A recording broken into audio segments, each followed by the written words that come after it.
Hello, everybody. Welcome to Faith Talk. I'm your host, Elder Luther Baker. My guest today is musician extraordinaire, Mr. Derrick Lee. A great interview coming your way right after this.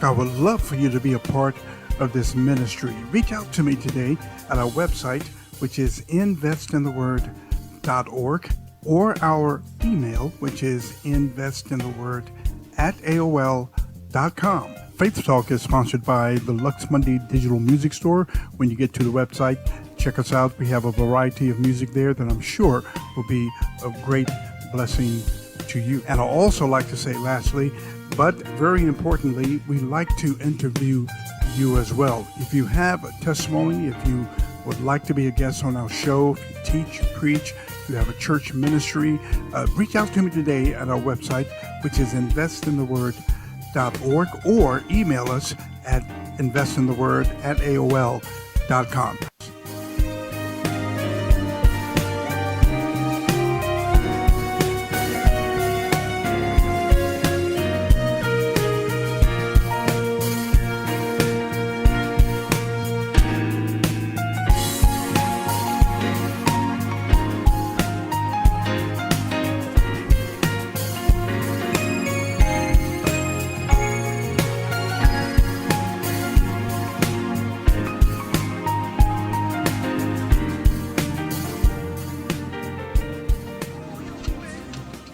Great show for you today. My good friend and brother in the Lord and maestro, I'll call him the maestro, Mr. Derrick Lee. Hello. People, what's up, Derrick? I'm blessed, sir. Oh, you looking well. We're looking like twins, man. Yeah. You're white, baby. He's white. Yeah. I'm gravitating to it, actually. Yeah. I mean, you're very well. I don't like it, but now I like it. Just show seasoning. So you're from Newark, New Jersey, correct? That's correct. What was it like growing up in Newark, New Jersey? Well, to make it a synopsis of the whole situation, because I can go on a long time with that. I grew up in a preacher's home. My father and mother were preachers. My father, the name of the church was Ebenezer Baptist Church in Newark, New Jersey, Reverend Lee. And he was a devout guy. He was a special man. He had visions, and God gave him a vision to build a church. And he had never built a church before or drew a blueprint. He woke up the next morning and drew a blueprint and built a church by himself. And we're standing today. That was back in 1957. Wow. And they're still dancing and praising in that church today. Unfortunately, he and my mother are going on. But going on about my rearing, I grew up the youngest of 7 kids. All of my brothers and sisters were extremely musical and talented. My older brother was the lead singer for the Fiestas, who was signed to Stack Records back in the 60s and 70s. And my older brother was a major fashion designer. Wow. So I had a lot going on in my household coming up. No doubt. It was a music household, and I started playing from being around them, singing. And my older sister, Earlene, played the piano. And I always influenced you a lot, right? Earlene? I'm sorry? Earlene influenced you a lot, correct? Oh, yes, absolutely.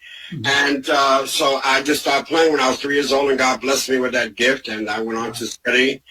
And I went on to a high school that was called Arts High. That was the prototype for like Fame and those kind of schools. It was art and music. Wow. And it was like a college, actually. So when I got to Fisk, not going too fast, but when I got to college, I was tutoring seniors in theoretical concepts because I had 4 years of it before I got there. So you were like a prodigy.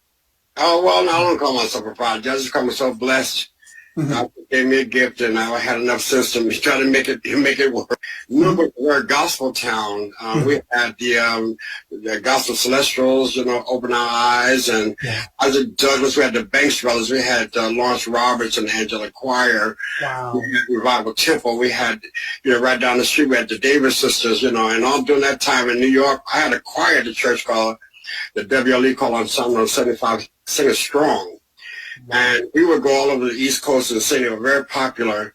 And so through that time, I got to meet and work with Benny Cummins and Alvin Darling and Lewis Gibson in Connecticut, Kurt Carr back then, and Timothy Wright and Institutional. So I came up in a real gospel kind of environment, although, I had that influence of my brother, who was an R&B singer. So I got a chance to have that influence as well, and that whole. So I had a cornucopia of things going on coming up. I hope that gives you some kind of idea what was going on. And I was in conjunction with a partner named Artie Mitchell, and we kind of put this choir together. There were 75 young people strong. We were like 12, 13, 14, 15, and we were so popular. We were going all over the East Coast performing. And so we got a chance to meet and work and perform with these people constantly. We became friends with them. And then they called us, the little kids coming up. We're the young kids on the block. Derrick Lee, the fastest music arranger in the business. He arranged this one song for Beverly Crawford in 15 minutes.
keep on. I hear it ringing.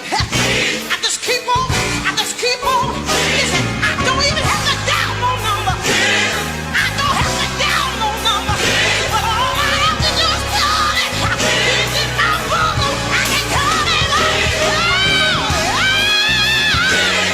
Nobody but Jesus. Nobody but Jesus.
So that really was a blessing for us, and it gave me a lot of experience early, being how professionals operated and discipline and that kind of thing.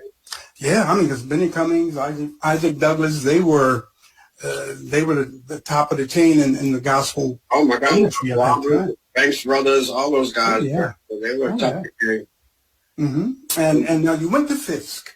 Absolutely. You graduated from the music school in 1976. Well, I went there in 76. Okay, and you graduated in 81. It was a 5-year program because I went into a music education program. But I had a double major: piano, performance, and music education. Now, did your sister Earlene specifically encourage you or influence you to play piano? My brothers and sisters, they all sang all holidays, and they would get together all the time, and she'd be at the piano, and they would sing. Harmonies would just ring out, and the people just around the community knew about, my family being so musical, and of course at the church as well. And so it was just natural for me to pick that up, just, following, in the footsteps of what they did. Right. And I was drawn to the piano.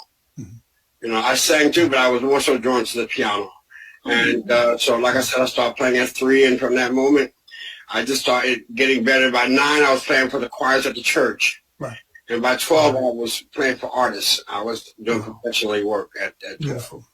Beautiful. That's awesome. And you also directed a choir called the Black Modern Mass Choir when you got this. Yes, I did. Actually, a funny story about that. When I got to playing, I was extremely a northern guy. My friends, we were we thought D.C. was southern.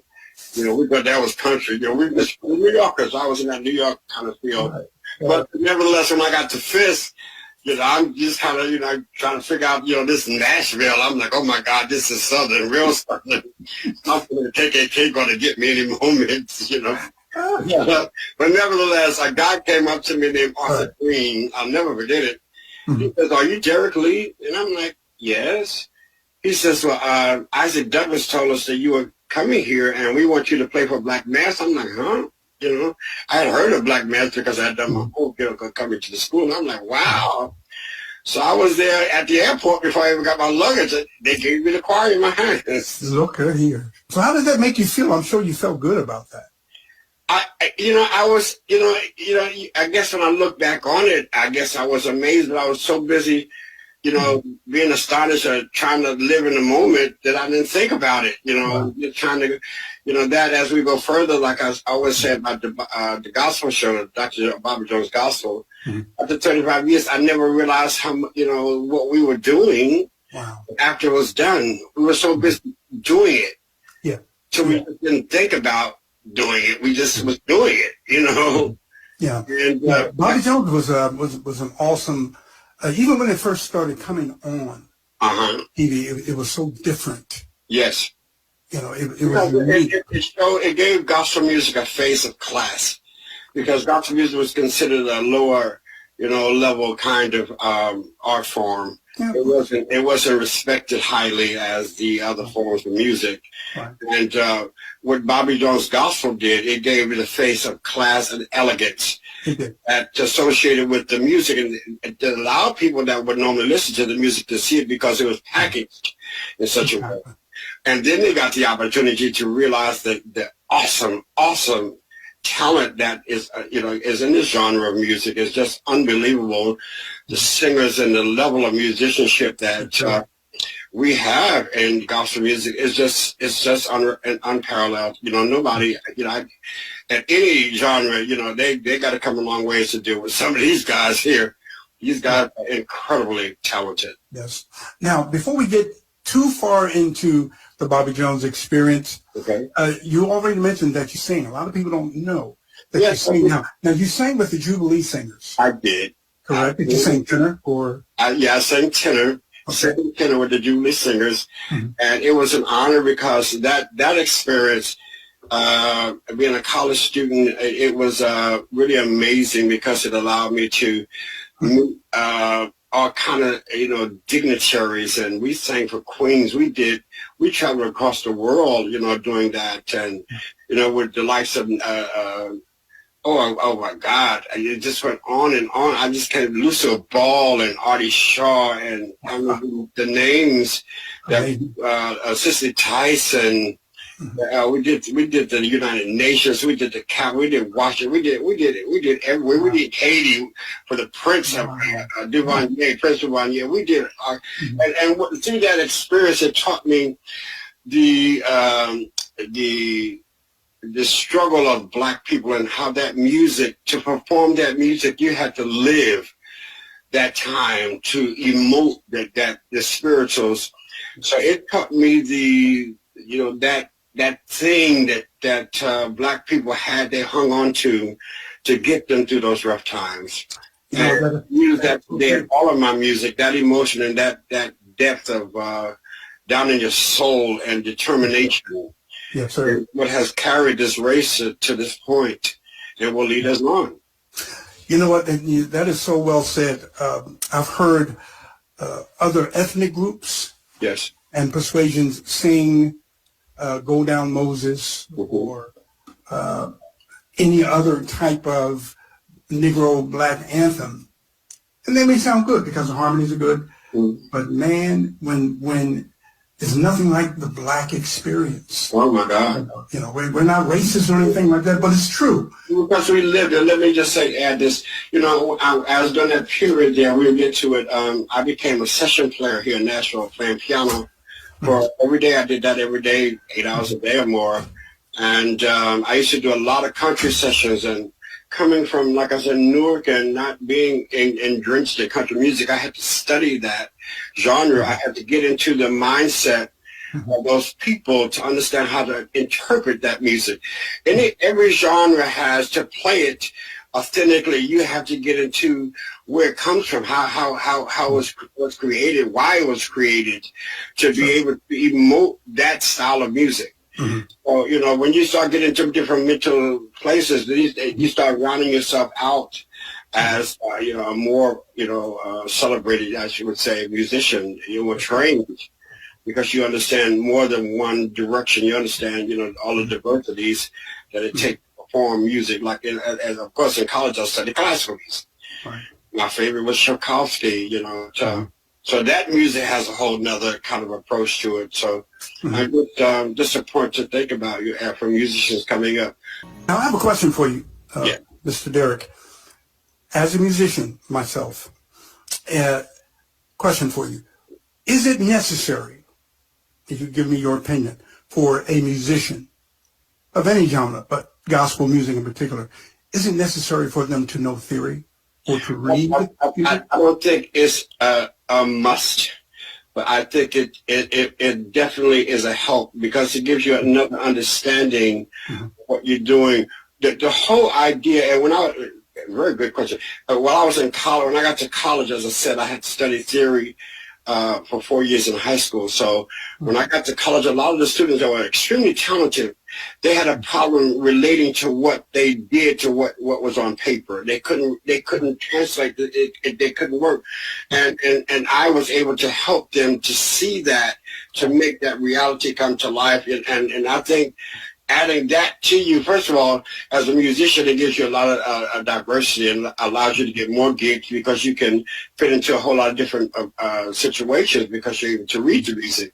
And I was able to do all the country. I did a lot of orchestral sessions where you walk into the country and say, okay, and bar 125 beat 3, that's an A flat, not an A natural. 1, 2, and then you play. Right. You know, so you coming on site reading, you're on. So that taught me and allowed me to get those triple scale sessions because I was able to read music. Awesome. I can remember years ago when I was there, and I did in 1982. This is going way back when I had hair. Right? I had a whole lot of hair back then. Oh, well, you had the Gumby thing going on, man. My hair was real curly, but it's all gone. I got some really right. friends I have. Right.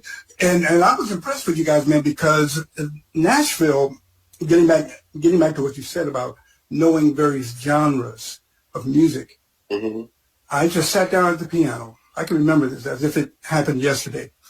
And you sat beside me. I still remember you had a white shirt on, you had black pants, right? Just turned 65, but I can still remember, right? And you used the Nashville number system, right? And you were just asking me, well, where are you going here? And you just picked that thing up.